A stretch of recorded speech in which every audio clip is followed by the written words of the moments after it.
Le plus difficile dans une lutte qu'on décide de mener, ce n'est pas de la commencer, c'est plutôt de la continuer. C'est plutôt de persévérer, tenir l'haleine face à l'adversité. Lorsque la lutte est engagée, deux choix vous sont proposés.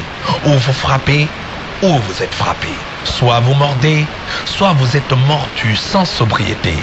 Soit vous êtes le loup aux crocs acérés, soit vous êtes l'agneau à la viande tendre qu'on peut mastiquer. C'est à vous de décider.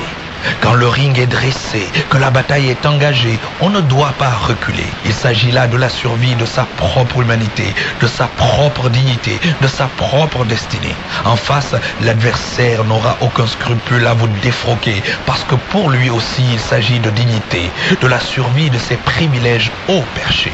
Il ne se laissera pas envoyer au tapis sans lutter, sans respecter, sans intimider. C'est un corps à corps, sans pitié. Celui qui pense qu'il s'agit de plaisanter, tant pis pour sa gueule qui va valser. Il va mordre la poussière sans aucune élégance ou fierté. Il léchera le sol séché ou mouillé, pendant que son adversaire se prélassera dans la luxure illimitée, la dépravation innommable et insensée. Alors, frères et sœurs de la dignité foulée, il est fondamental de ne pas oublier que nos médiocres gouvernants sont en train de nous tester. Ils veulent savoir de quel bois on pourrait se chauffer, de quelle flamme on peut les chauffer, de quelle matraque on peut les fouetter, jusqu'à ce que leur popotin de privilégiés soit ensanglanté. Ils nous toisent du haut de leurs prétentions éprouvées. Ils nous ricanent au nez. Ils se fendent la poire en se goinfrant de nos deniers. Ils se vautrent dans le luxe que notre sueur et notre sang leur ont octroyé. Regardez comme ils sont en train de se marrer. On les a habitués à chialer, à se résigner, à attendre alité la fatalité. Alors ils se mettent à nous insulter. De ses dents outrageusement blanchies pour des caries dissimulées, notre PM se marre de notre défaite annoncée, parce que Dan Colgate prévoit que nous allons abdiquer. Alors à la télé, il peut se moquer.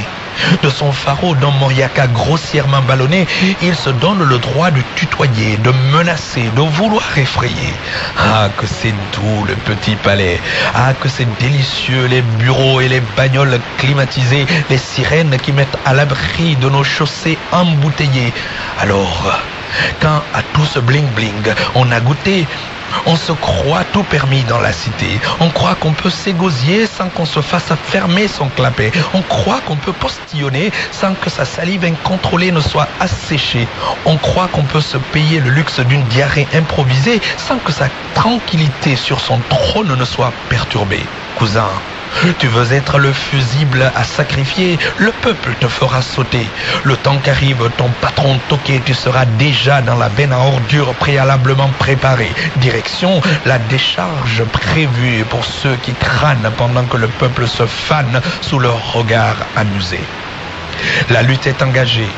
Il ne faut certainement pas reculer. Le temps est venu de savoir entre le peuple et le pouvoir qui est le plus culotté. Le temps est venu de se mesurer. Cette fois, n'en pas douter, où le peuple frappe pour défier, où il démissionne et se prépare à être indéfiniment baisé. La Guinée est au carrefour d'une histoire qui plante les graines d'un futur apaisé ou de lendemain tourmenté. Et son corps décharné, où il se fait aujourd'hui soigner, ou demain il continue à se faire lacérer. Et la terre ne s'arrêtera pas pour autant de tourner. Et les passeurs ne s'arrêteront pas pour autant de convoyer des immigrés. Et Koro n'arrêtera pas pour autant les promesses qu'il ne va jamais réaliser. Et Koto n'arrêtera pas pour autant de marcher avec le risque d'être gazé. Et moi, je n'arrêterai pas pour autant de jouer les aigris exilés. Il ne reste plus au peuple que d'arrêter le cours des douleurs du supplicié qu'il est. Il ne tient qu'à lui de dire merde à ce PM et son gouvernement insolent et dérangé. Parce que oui, il faut être timbré, tamponné pour demander à des chefs de quartier d'empêcher un militant de sortir de son quartier. Complètement toqué, le cousin zélé, complètement décalqué, totalement déjanté. Reste à savoir si le peuple réussira à le soigner, si le peuple réussira à le ramener à la réalité, parce qu'il est complètement à l'ouest, le camarade donc casse-cassé. C'est le moment de l'interner avant que son arrogance ne déverse son fiel sur notre cité. force sociale. Serez-vous au rendez-vous de l'histoire de la renaissance de notre Guinée? Serez-vous du rendez-vous de la fierté, de la liberté, de la prospérité, de la fraternité? Serez-vous là quand toutes les clameurs arrogantes seront excisées, décapitées? Serez-vous là, frères et sœurs des batailles rangées pour une Guinée libérée? Serez-vous là? Moi, je serai là pour vous rappeler que la lutte engagée ne doit pas être abandonnée. Le peuple vous regarde avec avidité, alors faites-lui honneur par le courage et l'honnêteté. L'heure de la liberté a sonné. Il faut que les promoteurs de la corruption et de l'impunité soient sonnés. Cette fois, les ceintures serrées, c'est pour bouter les corrompus hors des murs de nos contrées.